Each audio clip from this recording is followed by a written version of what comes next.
Hello students, welcome to class 8th and today we are completing the chapter position of woman. Many days are going on. So today's topic is organizing reform, यानी कि किस तरीके से जो सुधार जो हमने किए, जो इम्प्रूवमेंट्स किए, उनको ऑर्गेनाइज कैसे किया गया। तो इसमें एक टॉपिक है जो subtopic that is Derozio and young Bengal. Henry Louis Vivian जो थे उन्होंने ज्वाइन किया, डेरोजियो ने join the Hindu college of Calcutta as a teacher. उन्होंने कैलकाटा में हिंदू टीचर की तरह कैलकाटा का जो हिंदू कॉलेज था उसमें एज ए टीचर ज्वाइन किया उस कॉलेज को। He came from Scotland to sell watches in Calcutta. वो स्कॉटलैंड आए थे कैलकाटा में वॉचेस सेल करने के लिए। स्कॉटलैंड से आए थे वो कैलकाटा में वॉचेस सेल करने के लिए। But later made the spread of modern education in Bengal. लेकिन आफ्टर दैट जब मॉडर्न एजुकेशन जो है वो बंगाल में स्प्रेड अप हो गई एज हिज लाइफ्स मिशन, तो उनके लाइफ यानी मॉडर्न एजुकेशन, क्योंकि उनकी लाइफ का मिशन यही था कि मॉडर्न एजुकेशन को पूरे वर्ल्ड में लेकर जाना। Derozio promoted radical ideas through his teaching and by organising an association for debate and discussions on. तो उन्होंने डेरोजियो जो थे उन्होंने काफ़ी रेडिकल आइडियाज़ यानी जो विचार, जो उदारवादी जो आइडियाज़ थे, जो एजुकेशन के लिए जो आइडियाज़ थे, लिटरेचर, फिलॉसफी, इन सभी के जो आइडियाज़ थे उनको ऑर्गेनाइज करने के लिए उन अपनी टीचिंग से लोगों को काफ़ी अच्छा उन्होंने विचारों से उन्हें प्रमोट किया और अवेयर किया लैंग्वेज के बारे में, एजुकेशन के बारे में। फॉर डिबेट, और उन्होंने एक एसोसिएशन भी ऑर्गेनाइज की for debate and discussion on literature, philosophy, history and science. Discussions पर, लिटरेचर पर, philosophy, history and science. He inspired his followers. उन्होंने अपने फॉलोअर्स को, अपने स्टूडेंट्स को इंस्पायर किया टू क्वेश्चन ऑल अथॉरिटी, कि पूरी जो अथॉरिटी है इससे आप क्वेश्चन करने के हकदार हैं, आप इनसे क्वेश्चंस पूछ सकते हैं। Derozio and his famous Derozio और उनके जो फेमस फॉलोअर्स थे known as the Derozians and young Bengal were fiery patriots. Derozio और उनके जो फेमस फॉलोअर्स थे उन्हें जाना जाता है डर्जियंस एंड यंग बंगाल के नाम से। वर फायरी पैट्रियट्स, जो कि फायरी पैट्रियट्स थे यानी बहुत ही देशभक्त थे, बहुत बड़े। They cherished the ideals of French revolution, और उन्हें आइडियल्स यानी उन्हें फ्रेंच रिवॉल्यूशन के जो आइडियल्स थे वो उन्होंने आदर्शवादी जो आइडियल्स थे and the liberal thinking of Britain, और जो उदारवादी सोच थी ब्रिटेन की, उन सभी को आगे पहुंचाया, उन सभी के लिए भी लोगों को अवेयर किया। डेरोजियो की जो डेथ थी वो 22 ईयर की एज में ही कॉलेरा से हो गई थी। और देखिए 22 ईयर की एज से पहले इन्होंने कितने बड़े बड़े जो काम थे वो कर दिए। Young Bengal movement continued even after. जो यंग बंगाल मूवमेंट था यानी कि वही एजुकेशन के लिए या रिफॉर्म्स के लिए अवेयर रहना, इन सभी का ये जो मूवमेंट था यंग बंगाल मूवमेंट, ये उनकी डेथ के बाद भी चलता रहा। द वेदा समाज इस्टेब्लिश। द वेदा समाज, अब हम बात करेंगे वेदा समाज की। वेदा समाज इस्टेब्लिश हुआ मद्रास में। वेदा समाज इस्टेब्लिश इन मद्रास इन चेन्नई इन 1864। 1864 में मद्रास में, जिसका आज चेन्नई है नाम, एस्टैब्लिश हुआ। द वेदा समाज वॉज इंस्पायर्ड। वेद समाज जो है ये इंस्पायर्ड था ब्रह्म समाज से, जो कि राजा राममोहन राय ने एस्टैब्लिश किया था। It worked to abolish caste distinction and promote widow remarriage, और ये वर्क किया जाता था इसका कास्ट डिस्टिंक्शन से प्रमोट विडो रीमैरिज, और विडो रीमैरिज को प्रमोट किया जाता था। वुमेन्स एजुकेशन को इसने काम किया कास्ट डिस्टिंक्शन को अबॉलिश करने के लिए, हटाने के लिए, यानी जो जाति के आधार पर जो भेदभाव किया जाता उस सबको हटाने के लिए। और विडो रीमैरिज, विधवा पुनर्विवाह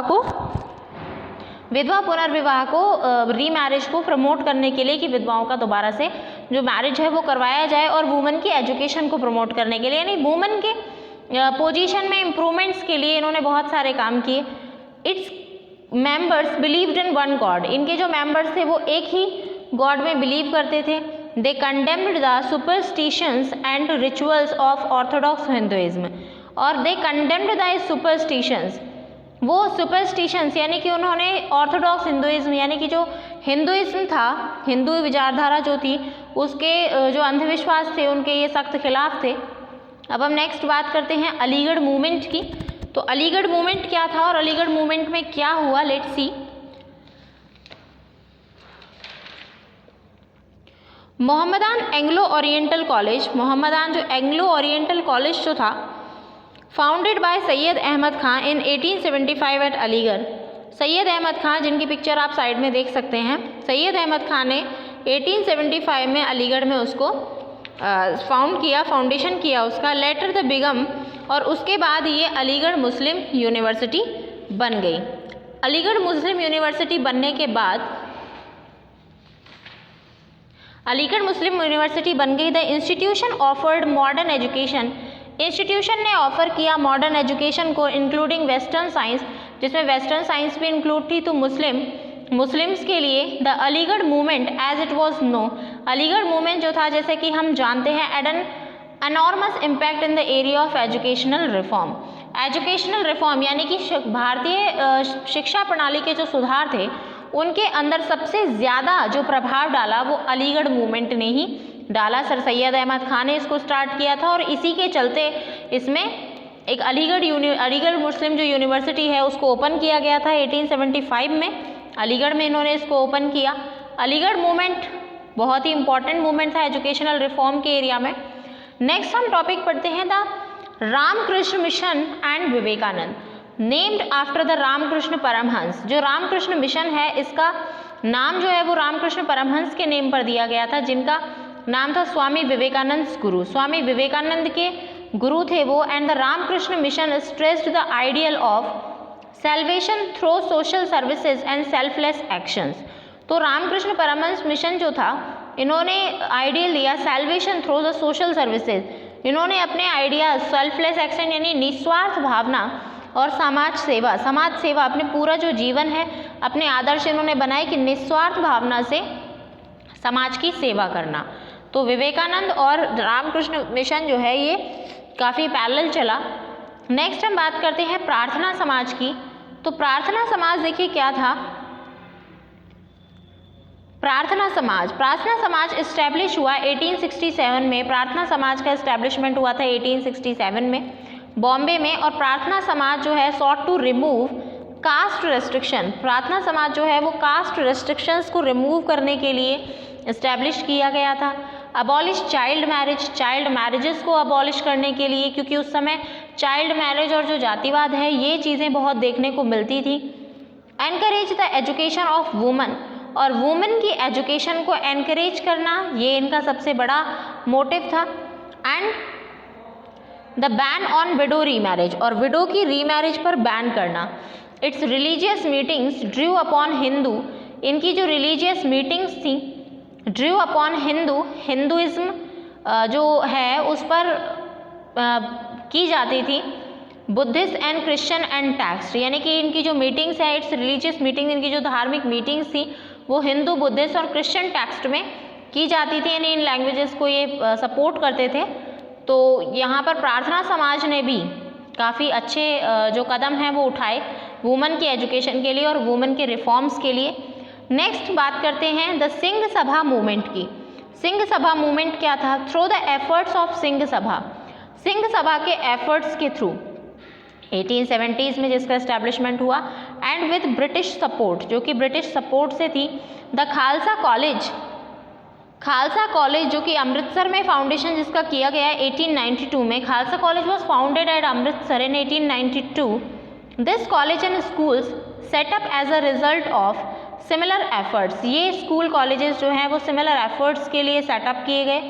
प्रमोटेड गुरुमुखी सिख, वहाँ पर गुरुमुखी और सिख लर्निंग जो है उसको प्रमोट किया गया। एंड पंजाबी लिटरेचर को प्रमोट किया गया एज अ होल, संपूर्ण तरीके से। यानी इन्होंने अपनी जो सिख लैंग्वेज है, सिख जो रिलीजन है उसको सिंह सभा ने अपने रिलीजन को काफ़ी अच्छे से प्रमोट किया, अच्छे तरीके से।